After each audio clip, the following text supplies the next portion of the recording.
류현진이 23번째 등판 경기인 디트로이트와의 경기에서 7이닝 무실점 5개 탈삼진을 기록하면서 12승으로 이제 게리 콜과 함께 아메리칸 리그 공동 선두에 다시 오르게 되었습니다.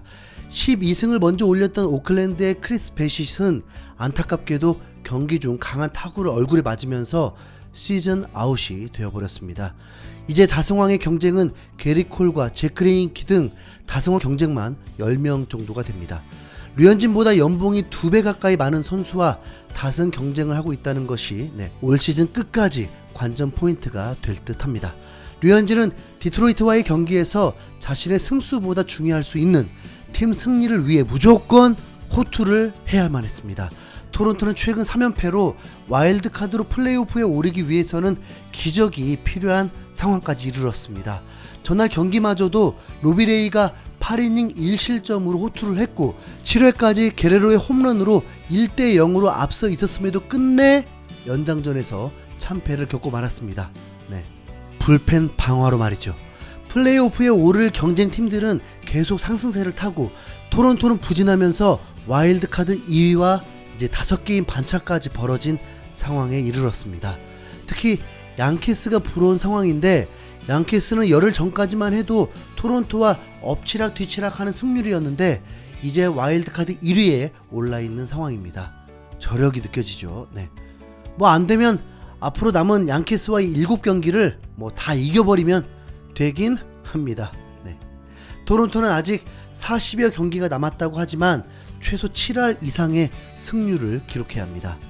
이런 3연패 상황에서 류현진이 연패를 끊어야 하는 책임이 있었습니다.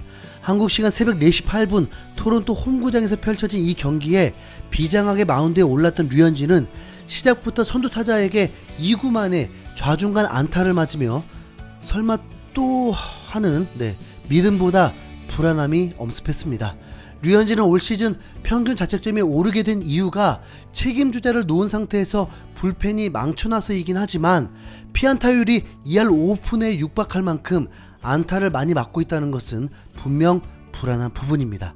같은 팀의 로비레이는 2할 1푼입니다. 앞에 서두가 너무 길었죠. 1회 초 선두 타자에게 맞은 안타의 결과는 사실 아무것도 아니었습니다.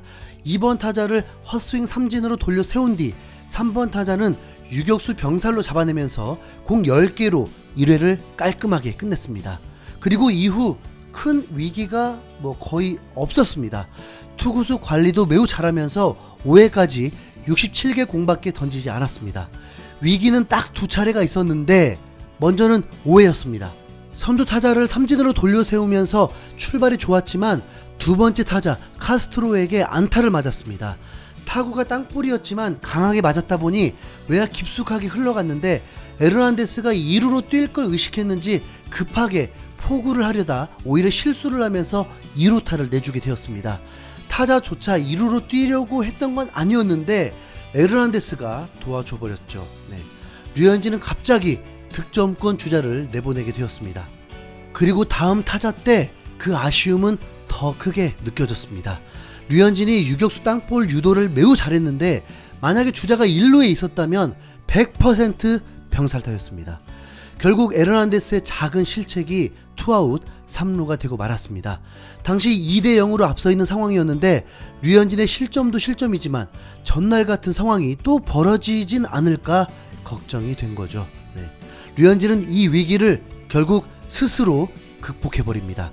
다음 타자 간호를 4구 삼진으로 돌려 세워버리면서 5회 이닝을 마무리해버립니다. 그것도 페스티벌 93마일 150km를 던지면서 헛스윙을 만든 것입니다. 6일 만에 등판이다 보니 류현진은 확실히 좋은 몸 상태임을 보여주었습니다. 두 번째 위기는 7회였습니다. 6회까지 83개의 투구수를 기록하면서 류현진 스스로 얘기한 에이스라면 7회까지 소화해야 한다고 했는데 당연히 7회에도 마운드에 올랐습니다. 불펜을 믿는 것보다 당연히 류현진을 믿는 게 낫죠. 류현진의 위기는 볼넷부터 시작합니다. 500구 홈런 1개 남은 카브레라를 아쉽게 선두타자 볼넷으로 내보내면서 위기를 맞습니다. 그리고 다음 타자에게 공을 10개나 던지는 상황에 이르렀습니다. 순식간에 100개의 공에 육박했다 보니 또 몬토요 감독이 마운드에 오를까 조마조마했습니다.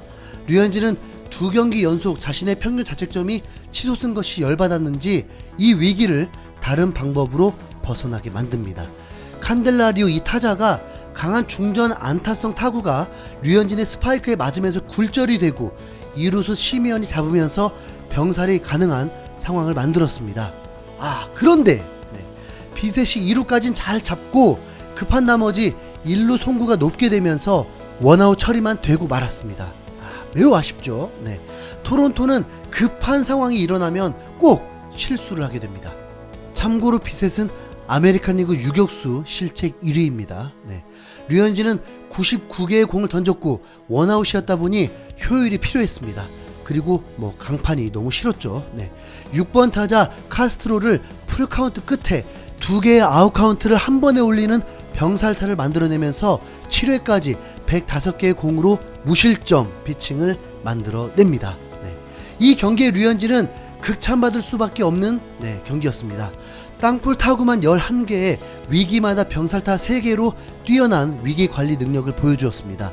본래 류현진이 홈런을 적게 맞으면서 땅볼 유도율이 매우 높았던 때로 다시 돌아오게 된 것입니다.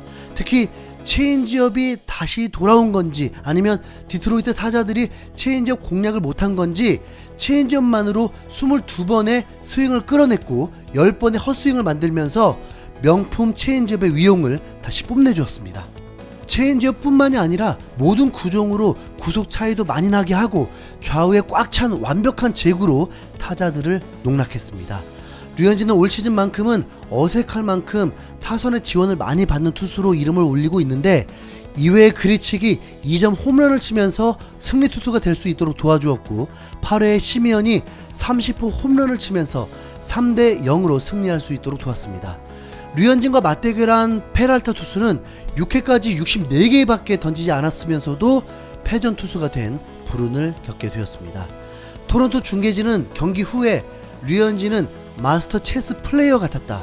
다양한 변화구를 잘 활용하면서 상대가 예측하지 못하게 했다.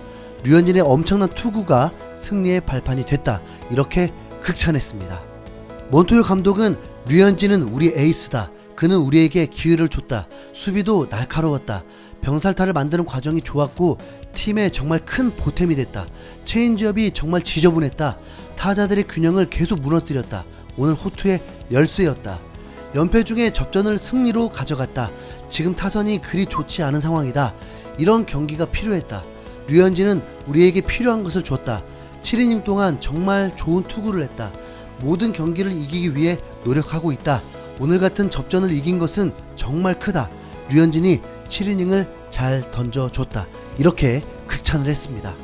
류현진은 모든 구종이 잘 통했고 힘이 있었다. 오늘 굉장히 만족할 만한 곳으로 가면서 범타나 삼진을 많이 만들 수 있었다. 오늘 첫 번째 병살 타구 처리하는 것도 그렇고 마지막도 그렇고 내야 중간에서 두 선수가 그런 모습을 보인다면 나뿐만 아니라 모든 투수들이 힘을 받을 수 있을 거라 생각한다. 지금 선발 투수들이 너무 잘해주고 있다. 모든 선수들이 경기에서 이기기 위해 준비하고 있고 자신들이 해야 할 역할을 하고 있다. 어제에 이어서 나도 그렇게 할 수 있어 좋았다.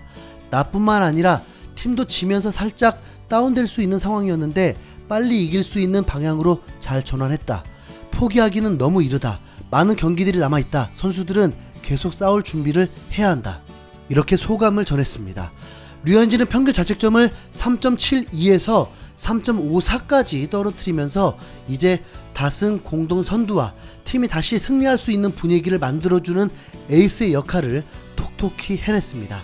참고로 앞으로 류현진이 모든 경기 무실점이면 2점대 평균 자책점으로 내려올 수 있습니다. 욕심이겠죠? 분명 토론토가 플레이오프에 오를 수 있는 기회가 다시 올 거라 의심치 않습니다. 류현진 12승 달성을 축하하며 류현진 토론토 파이팅!